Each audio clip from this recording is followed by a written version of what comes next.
Thank you, operator, and thank you everyone for joining the earnings call today. If you have not seen the earnings release already, a copy is posted in the Investor Relations website. With me on today's call are David Vélez, our founder, Chief Executive Officer, and Chairman, and Guilherme Lago, our Chief Financial Officer. Throughout this conference call, we'll be presenting non-IFRS financial information, including adjusted net income. These are important financial measures for New Holdings, but are not financial measures as defined by IFRS, and may not be comparable to similar measures from other companies. Reconciliations of the non-IFRS to the IFRS financial information are available in the earnings press release. Unless noted otherwise, all growth rates are on a year-over-year FX neutral basis. I would also like to remind everyone that today's discussion might include forward-looking statements, which are not guarantees of future performance, and therefore you should not put undue reliance on them. These statements are subject to numerous risks and uncertainties, and could cause actual results to differ materially from our expectations. Please refer to the forward-looking statements disclosure in the earnings release. I will now turn the call over to David. Please go ahead, David. Hello, everyone, and thank you for joining us today. In Q2 2025, we delivered another quarter of strong growth as we continue to strengthen our position as the leading digital bank in Latin America and one of the leading financial technology platforms in the world. Our customer base expanding to nearly 123 million customers with over 4.1 million net additions, all while maintaining an activity rate above 83%, underscoring the depth of engagement across our platform. In Mexico, we surpassed 12 million customers, now serving approximately 13% of the adult population. And in Colombia, nearly 10% of the population is already choosing Nu as their financial partner. The combination of sustained customer growth and a 34% RPAC CAGR since 2021 has created a powerful compounding effect, driving revenues to $3.7 billion in Q2, representing an 85% annualized growth rate since 2021. Gross profit has risen 78% annually, reaching $1.5 billion, as we capture the benefits of scale, cutting our efficiency ratio by more than half to 28.3% in Q2 2025.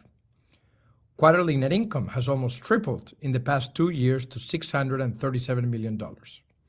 These results come despite our ongoing investments in growth and, most importantly, in keeping our customers loving us fanatically. And we will continue to invest with focus and intention. This performance reinforces a key message. Growth isn't coming at the expense of sustainable results. Quite the opposite. We're proving that it's possible to scale efficiently with discipline and still generate strong earnings. Taken together, these elements have broadened our platform into a powerful multi-product, multi-segment, and multi-geo growth engine. Today, 104.7 million mass market customers, 3 million high-income clients, and 5.2 million small businesses engage with Nubank through a diverse suite of products ranging from credit and insurance to investments and crypto.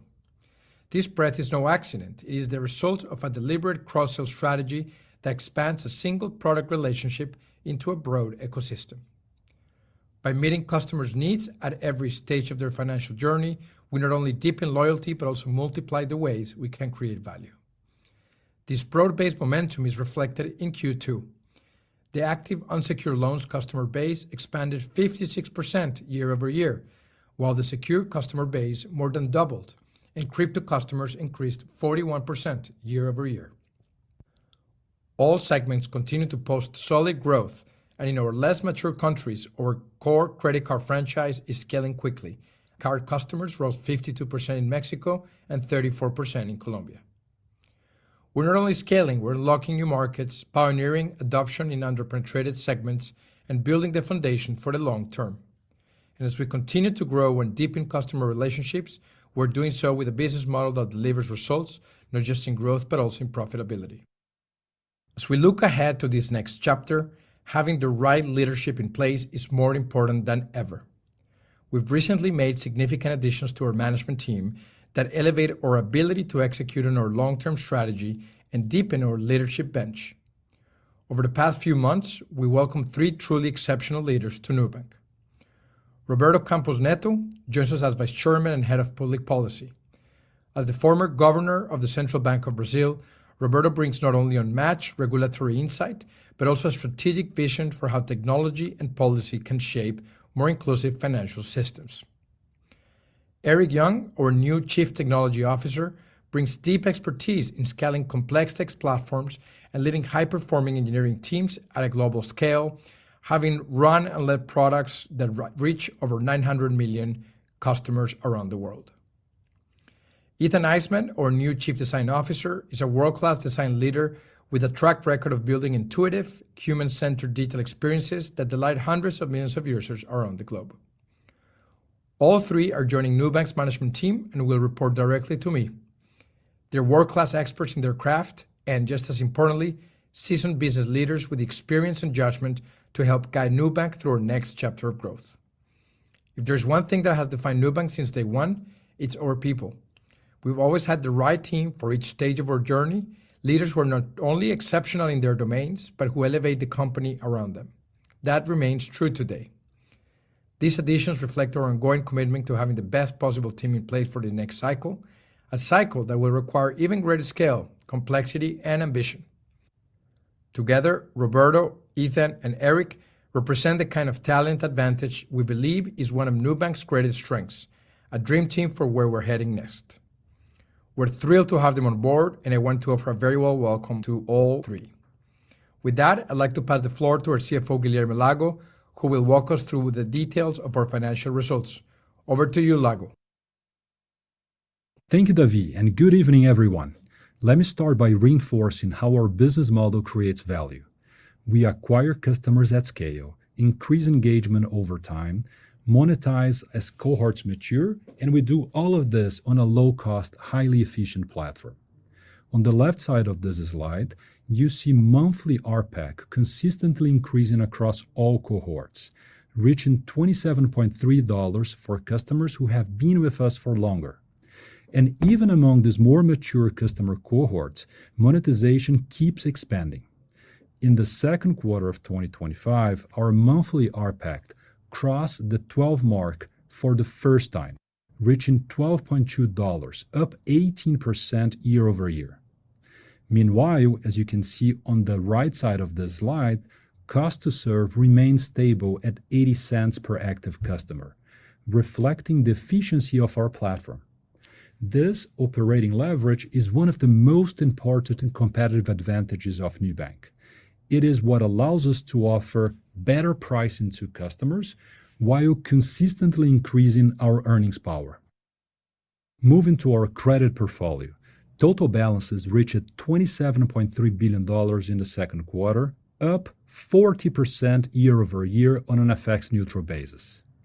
All segments contributed to this growth. Secure lending grew 200% on an FX-neutral basis, unsecured loans 70%, and credit cards 24%. The continued diversification has been a mark of our credit portfolio quarter after quarter. Secured and unsecured loans now represent more than one-third of our total portfolio, up from 25% just a year ago. This shift in mix is intentional, and it speaks to our ability to expand our credit portfolio spectrum over time and better serve customers in every single market where we operate. Moving to loan originations, we are operating a retail credit business at scale across Brazil, Mexico, and Colombia. In the second quarter, we maintained the strong pace from the previous quarter, originating $3.6 billion in loans.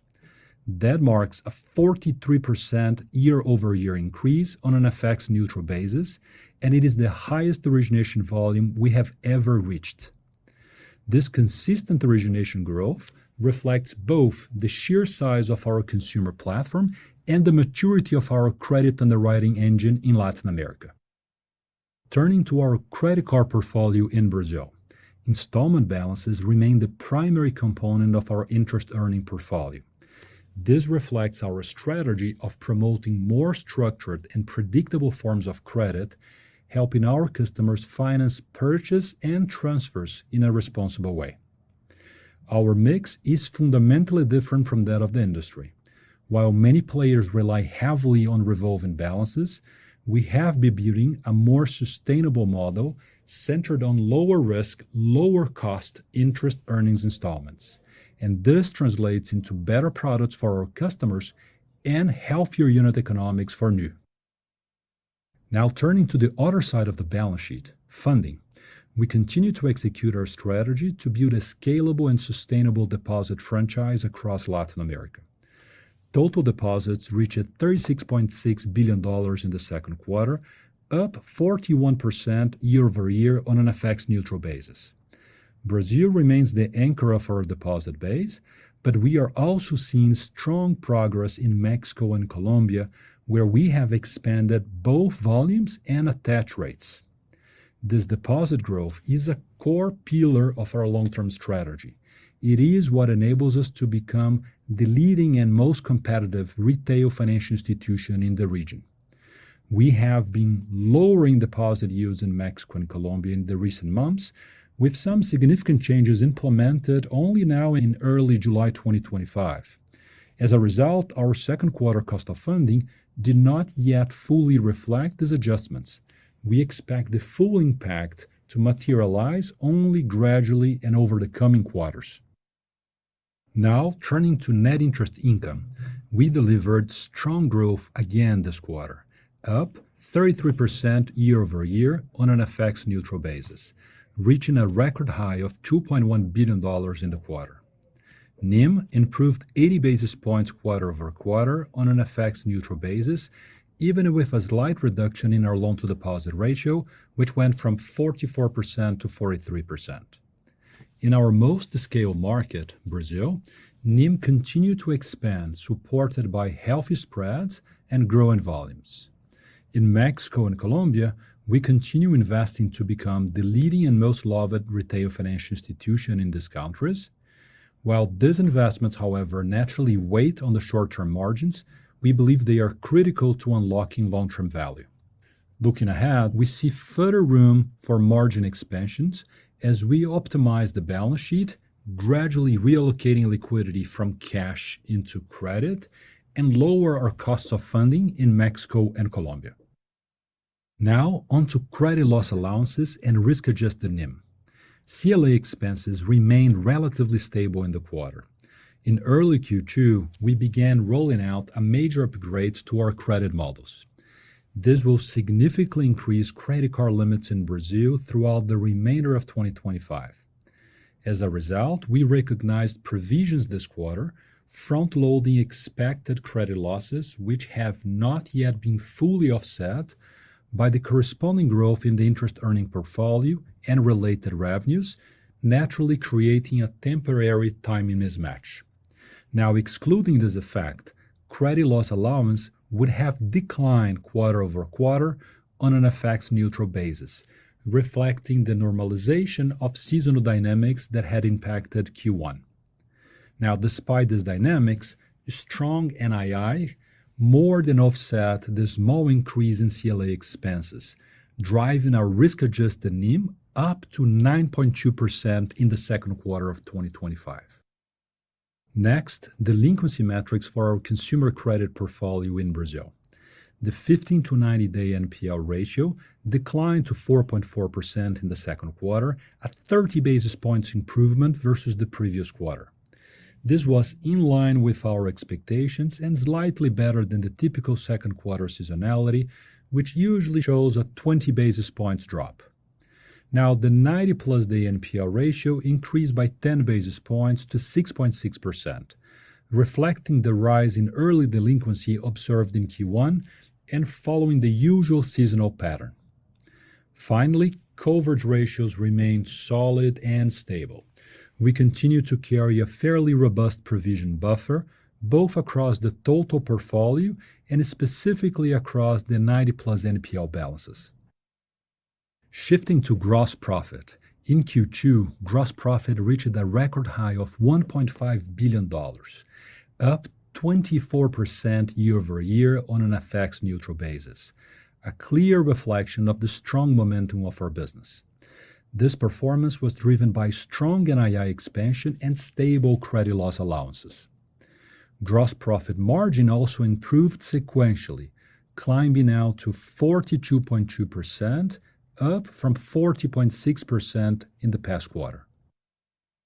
Looking at the composition of our gross profit, we continue to see the benefits of our business model, not only in terms of growth and profitability, as we have seen in the prior slides, but also in terms of diversification and resilience. By leading with credit, we drive stronger engagement and deepen customer relationships over time, which unlocks cross-sell and increases shares of wallet. But fees and float have also become meaningful contributors to our gross profit and have added resilience and consistency to our revenues across cycles. Ultimately, being a credit-first fintech has helped us ignite what we call the principality flywheel. And with that, we have earned the right to cross-sell and diversify our gross profit base. Now turning to efficiency. In the second quarter, our efficiency ratio rose slightly to 28.3%, driven by two main factors. Number one, RSU expenses from the initial vesting of our 2025 annual grant, which typically happens around March of every year. And number two, higher marketing investments during the quarter.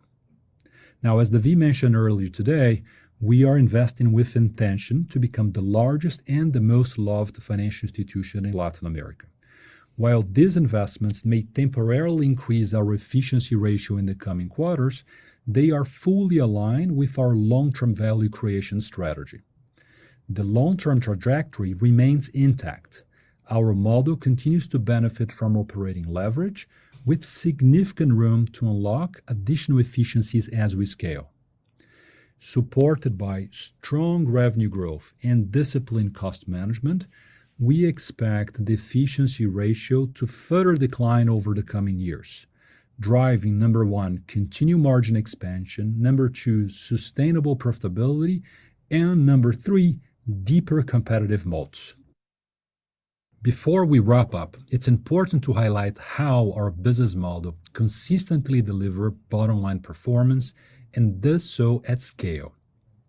Net income reached $637 million in the second quarter, up 42% year over year on an FX-neutral basis. Return on equity reached 28%, continuing to track well above industry peers. Now, what makes this performance especially notable is how we got here, by charging lower prices and offering better experiences to our customers, while still delivering strong bottom-line results. And we are just getting started. Which brings us to Mexico, where we are seeing encouraging momentum and a clear path to scale. Customer growth is accelerating, and our core product, credit cards, is scaling. We reached 6.6 million credit card customers this quarter, up from 4.3 million a year ago.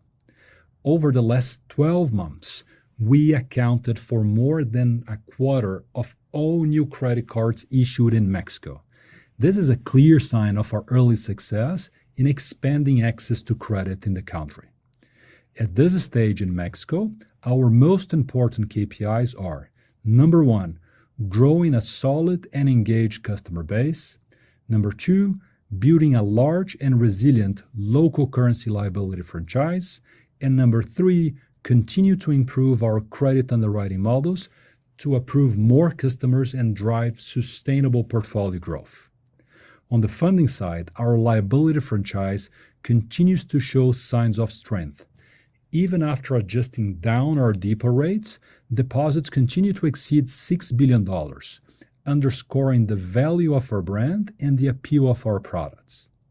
Our interest-earning portfolio has gained strong traction recently, growing over 70% year over year on an FX-neutral basis.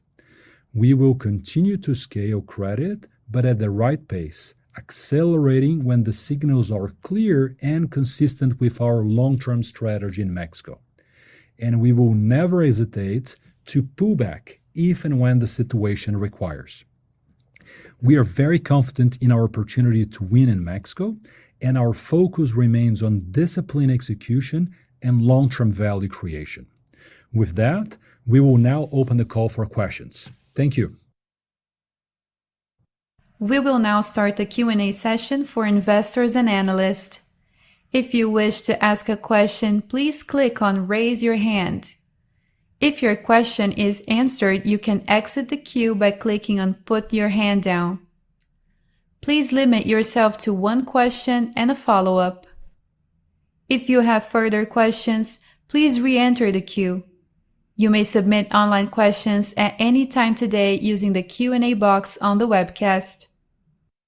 I would now like to turn the call over to Mr. Guilherme Souto, Investor Relations Officer. Thank you, operator. Could you please open the line for Eduardo Rosman from BTG?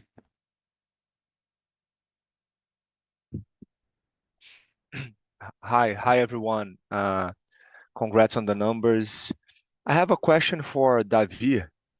In recent months, we have seen important changes, right, in the management team, including the announcement of a new CTO this week. So could you please help us understand, the significance of these changes for Nubank in this next phase? And please, if you could also connect this topic to the company's kind of international expansion, right? That would be great as well. Specifically, do these new additions suggest also a possible acceleration of the growth outside Brazil, including entering new markets, beyond Mexico and Colombia? Thanks a lot. Rosman, thank you. Thanks a lot for the question. As we've said in the past, we have made this number of changes over the past couple of months, really thinking about the next 5 to 10 years. We think we have ahead one of the most interesting opportunities in technology in the world. Financial services is still the largest market in the world that hasn't really been disrupted by technology. Over 95% of the market cap of financial services globally, over $8 trillion, is still very much dominated by all traditional banks. And that is very different from what has happened in all our different segments. So as we think about the next 5, 10 years, we are preparing to play in the world, in the top leagues, in the world class. And as we prepare to play in the world leagues, we are bringing a world-class team. And this likely is going to mean adding talent, some talent that comes from Latin America globally, but also some talent that comes from some of the top world-class technology companies. And so that is a bit what we are preparing here. I think the addition of Roberto is very strategic in helping us strengthen our positioning in Latin America. We have regulated entities in the 3 markets that we operate. We will have many more regulated entities later on as we internationalize. So regulators are a key counterparty of us. We've always been ahead in terms of regulatory compliance, and we treat that very, very seriously. Public policy is a key aspect of also as what we do as a regulated financial institution. And in Roberto, we also were able to find all of that knowledge, but also a lot of technology and strategy knowledge. So it was a very key strategic addition to the team, and it has been truly phenomenal to be able to work with him here in the team over the past month already. And with the addition of Eric and Ethan, I think we are saying we are on the way to build one of the world-class products in financial services. We already have one of the most sophisticated technology stacks of any company in Latin America. We're in the middle of an AI transformation that we're taking extremely seriously. And we want to take advantage of all these opportunities that open ahead. And so I think as we bring somebody like Ethan with his knowledge of having run products for hundreds of millions of customers, and the same as Eric, we are just getting prepared for the next stage. So to summarize, I do think these additions help us both strengthening the market-leading position we have in Brazil and Latin America by upping up our game, and also prepares us to really go play in the big leagues as we think about internationalization over the next few years. Perfect. Thanks a lot, Davi. Thank you, Rosman. Operator, could you open the line for Jorge Kuri for Morgan Stanley? Hi, everyone. Congrats on the numbers. Great quarter. I wanted to maybe double click on your slide 11, your loan origination. You have 1% FX neutral, 1% FX neutral growth, I'm sorry, which is a very different number from what we've seen over the last year, where the quarter-on-quarter growths were in the double digit. And I appreciate that the year-on-year number is really strong, 43% FX neutral, and that's certainly a better way to look at it.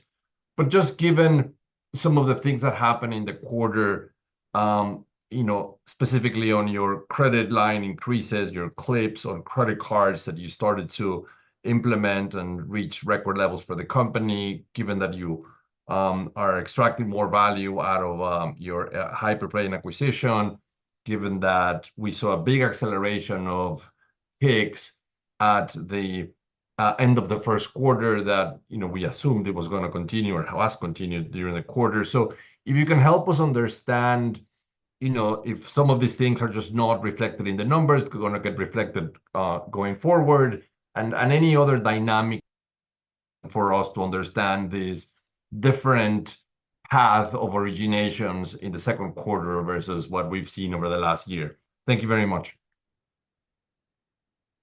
Hi, Jorge. This is Lago. Thanks for the question. So let me try to unpack this in by asset classes. So let me talk about kind of the slide 11 to which you allude brings kind of the evolution of originations only for loans. I'm gonna try to address unsecured, then secure, and then credit cards, which are not here.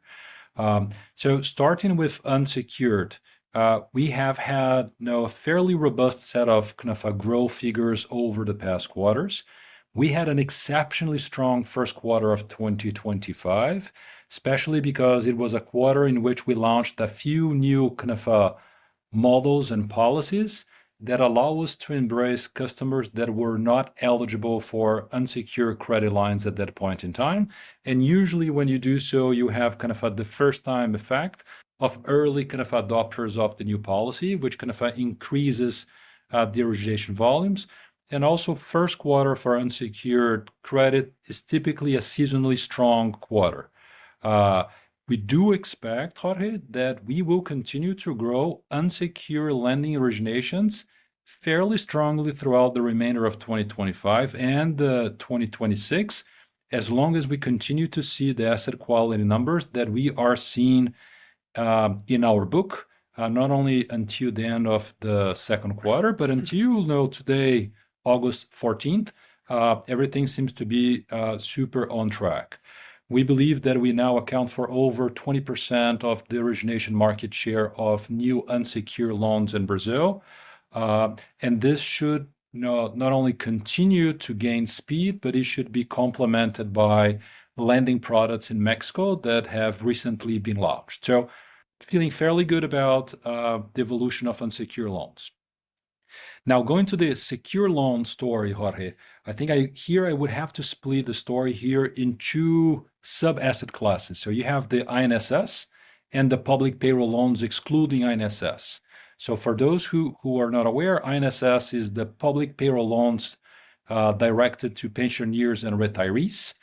In the second quarter, there was kind of a major disruption in the INSS system. So the overall volume of the origination of the industry dropped by more than 50 to 55%. And our origination dropped by about 50% as well. We even gained market share there, but in a declining kind of origination quarter. We do expect that this will be fixed and resolved very promptly. We are assuming that by end of August, early September, origination of INSS, not only for us, but for the entire industry, will resume their historical growth. Most likely, in fact, we may see actually a spike in originations in the next kind of months to offset the lower originations. Now, if you exclude INSS, for all of the other public payroll loans, Jorge, especially SIAPI, our originations grew by more than 50% in the quarter.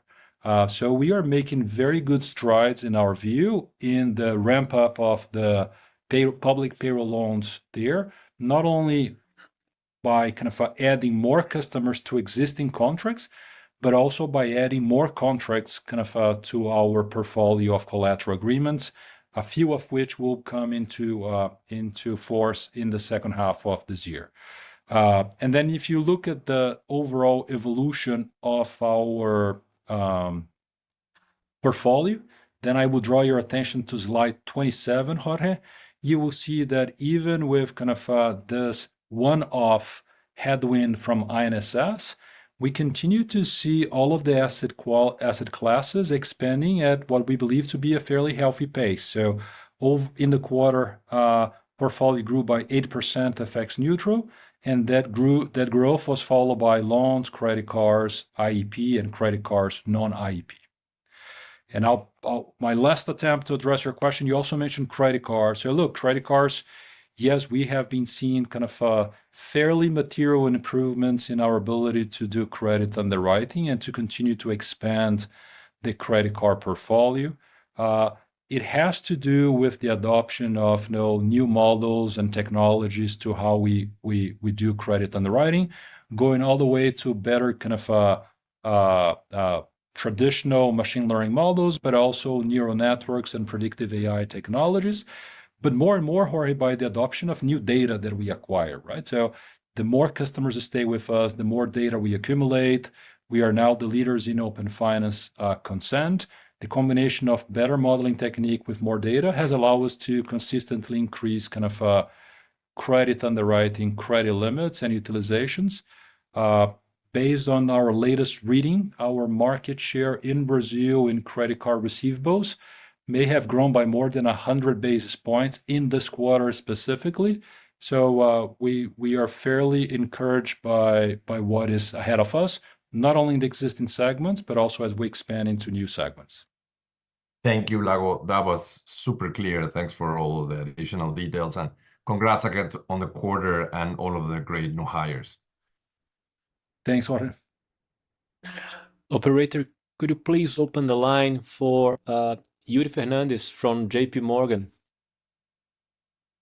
Thank you and good afternoon. And also congrats on the margin, the risk-adjusted margin expansion and the good quarter. I have a follow-up also to Lago. Just on asset quality, most metrics, they look good, right? Stable coverage, 15 to 90 days improving, slightly better than seasonality.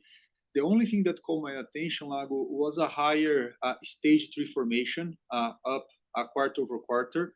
I would like to get your view on this because when I go to 2024 and 2023, I also saw some seasonality in the second Q. So just checking if this is basically seasonal. From your answer to Kuri, I get an impression that you feel comfortable with asset quality, but given we have many investors concerned with the macro situation in Brazil, would be good to get your feeling on the formation and also how you see asset quality. Thank you. No, thanks, Yuri, for the question. So the short answer is yes. I think the increase in NPL formation as well as in stage 3 formation that you can see on slide 26 of our presentation is almost entirely explained by the seasonality of basically the spike in seasonal delinquency in the first quarter, kind of flowing through the second quarter. Now, broadly on asset quality, we are fairly mindful of the macroeconomic kind of situations in the markets where we operate, Brazil, Mexico, and Colombia, also how it may impact kind of credit cycles. And this is a concern that has lingered not only with us, but also with many investors and other stakeholders since late last year and early this year. So far, and I say so far until August 14th, we haven't seen kind of that deterioration playing out materially in our asset quality figures. All of our asset quality figures are performing largely as expected. That doesn't, of course, mean that we have to assume that this will stay as it is going forward. We continue to underwrite with kind of largely two kind of pillars in our mind. Pillar number one, we always assume that the future will be worse than the past. So we, irrespective of where any of us here at the company may think we are in the credit cycle, when it comes to credit underwriting decisions, we always assume that there's going to be a deterioration in the credit cycle over the next 12, 24, and 36 months. And then above and beyond that, which is pillar number two, every cohort of unsecured credit that we underwrite has to abide by the following kind of stress test, which is losses have to go up, can go up by up to 2 times, and that cohort still has to be NPV positive. So with that, we build enough credit buffer resilience that will allow us to continue to grow conservatively and conviction that we can withstand kind of unfavorable economic cycles over time. Very clear. Thank you, Lago, and congrats again. Thanks, Yuri. Yeah. Operator, could you please open the line to Geoffrey Elliott from Autonomous? Hello, thanks very much for taking the question. Could we talk about the mix of credit card balances? The last 5 quarters, interest earning installments have been between 27% and 29% of total balances. Are we now in a range which is normalized and where you'd expect to stay? Or is there scope for that to move higher with increased originations of PIX credit? Thank you. Oh, thanks, Geoff. Look, I think I would say they should stay more or less where it is. Maybe kind of small variations up or down, maybe a little bit upside risk here, depending on how pronounced PIX financing and other transaction financing products may unfold. But I wouldn't suggest that there is a lot of room for us to go materially beyond the 29% that you alluded. Perfect. Thank you.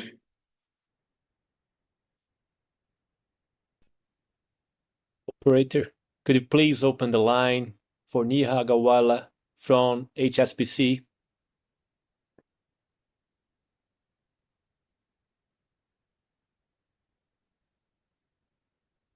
Hi, thank you for taking my question and congratulations on the numbers. Quickly on the deposit side of the franchise, 2 notable trends. First, on the Brazil, there was a big pickup sequentially on the deposits. What was the driver for that? Are you being more active consciously and trying to gather more deposits in Brazil? So any explanation on that?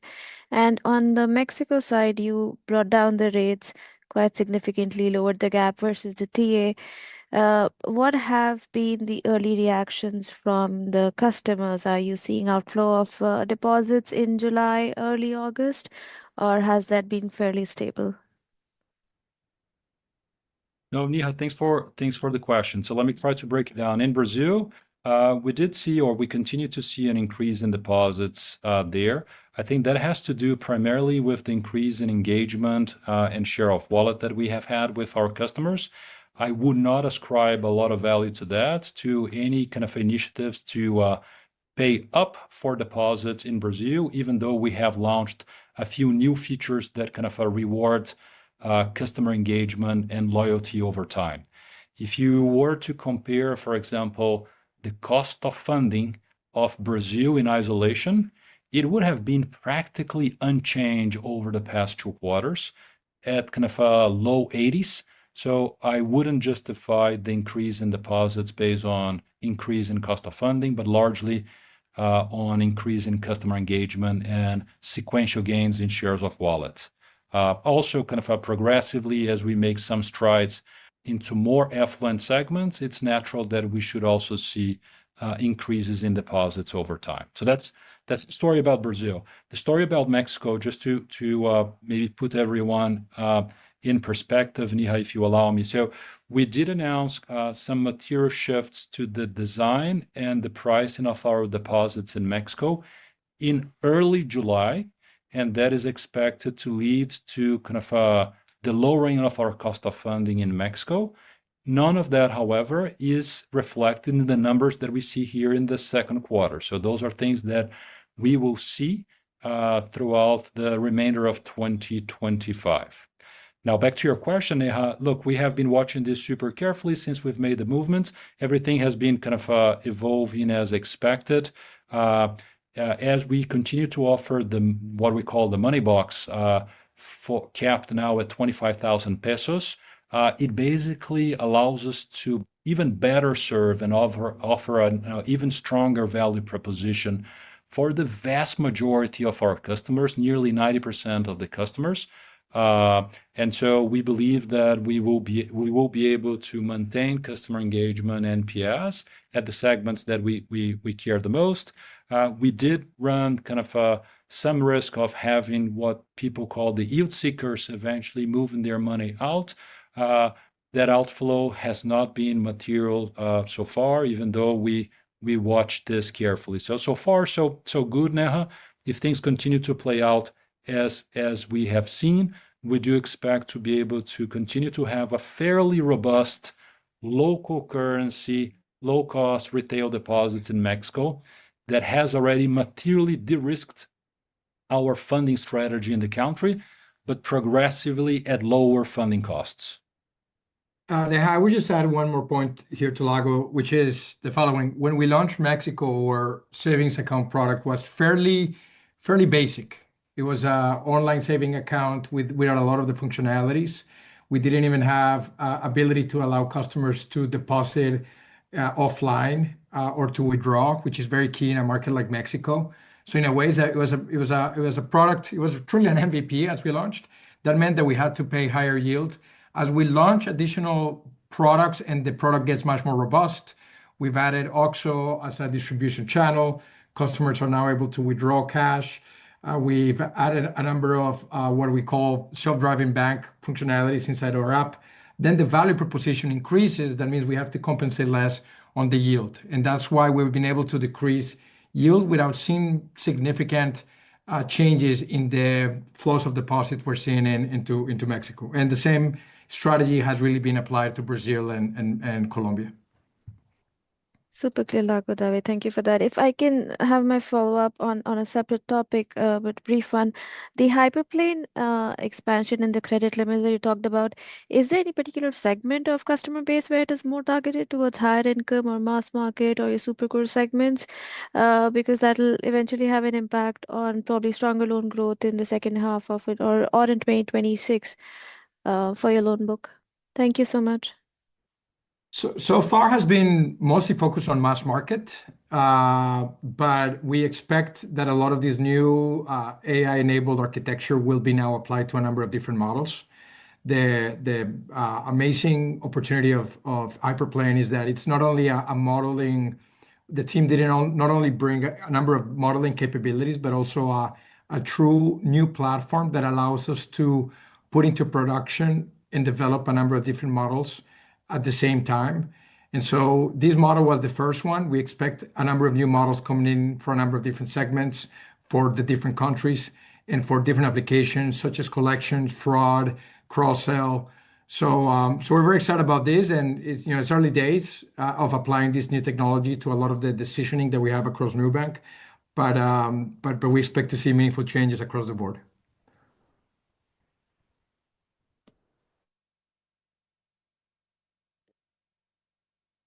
Operator, could you please open the line for Pedro Leduc from Itaú?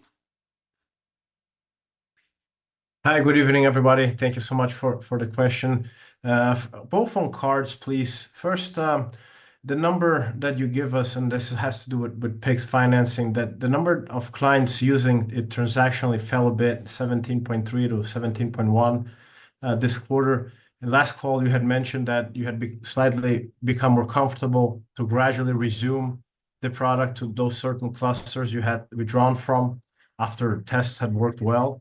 So can you give us an update on the Pix financing process, how you've seen it roll out, when you can see it get more traction?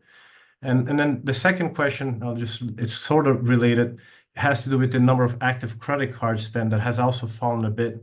And we can see that you're rolling out more limits and all I would sort of expect the opposite, no more active cards. So if you can help us square this out a little bit. Thank you. Perfect.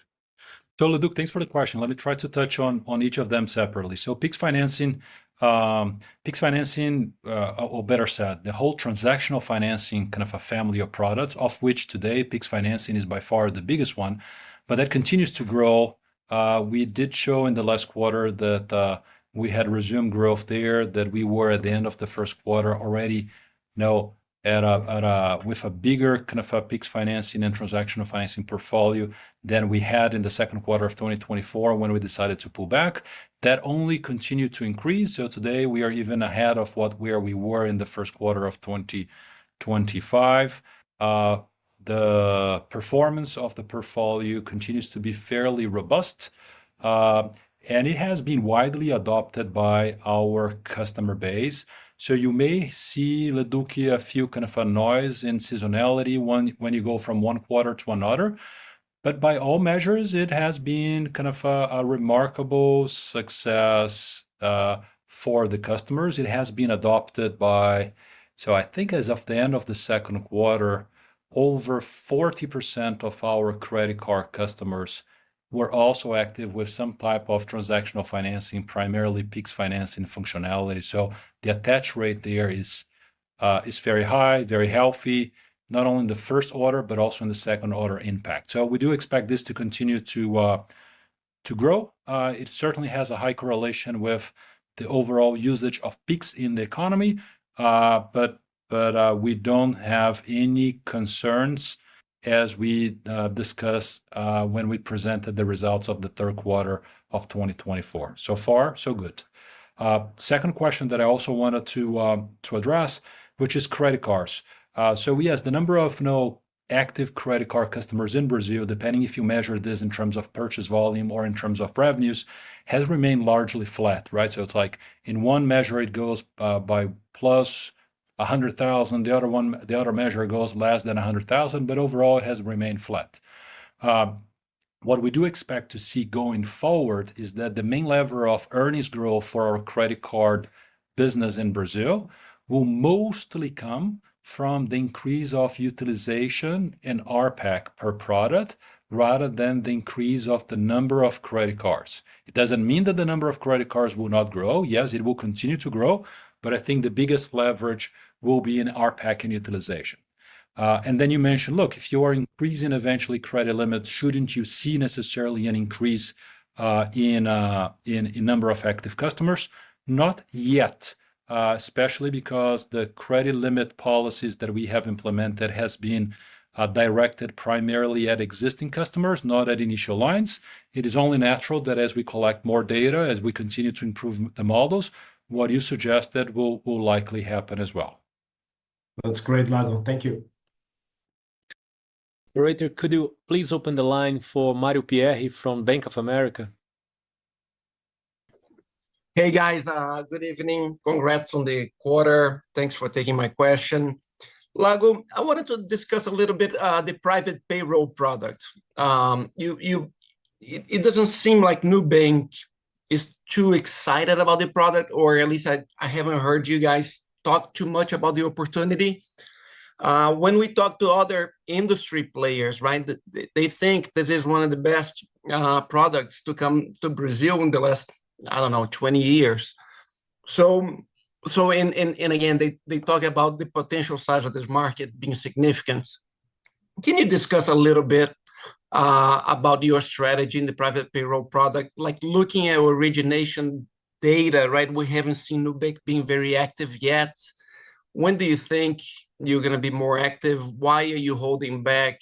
Are you seeing this product as an opportunity, or do you think this is a threat to your business? Thank you. Oh, Mario, thanks for the question. Look, we are very excited about private payroll product. We think that has been a fairly important and thoughtful product innovation that has been added to Brazil. And I think Nubank has much more to gain than to lose with this product by a wide margin. Let me share a few thoughts on this, right? So We differently from kind of the more established kind of incumbent banks, we don't have kind of a B2B2C distribution channel to kind of to compete for corporate payroll loan business in Brazil, which is a fairly important one. And basically, the private payroll loan product allow us to basically break into this segment in a very profitable manner, right? I don't need necessarily now to have a B2B contract with company X to be able to access all of the employees of this company and also enjoy the benefits of the payroll flow that goes through the bank account. I can have access to tons of data that so far we have been kind of precluded from having access to. So we expect that this product will improve kind of collaterals across the board, will lower data asymmetry, and therefore will help the overall economy lower spreads and materially increase the size of the pie. So far, so good. Why have we not been kind of as aggressive at the inception of this product? So the product was announced in late March. We launched the product right after this in early April. But we have not yet been kind of fully kind of we haven't been able to raise our comfort levels to adequate levels with respect to the quality of the collateral, right? So I think some of the collateral that are structural to this product have not yet been fully tested and implemented.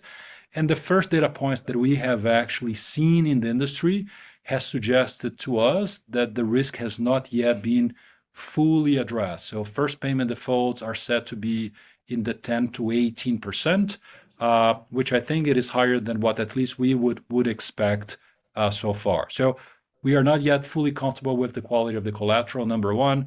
Number two, we don't see necessarily material first mover advantages there. I think if we are the lowest cost manufacturer of this product, we will be able to secure a very meaningful market share position when the collateral system is more tested and solidified.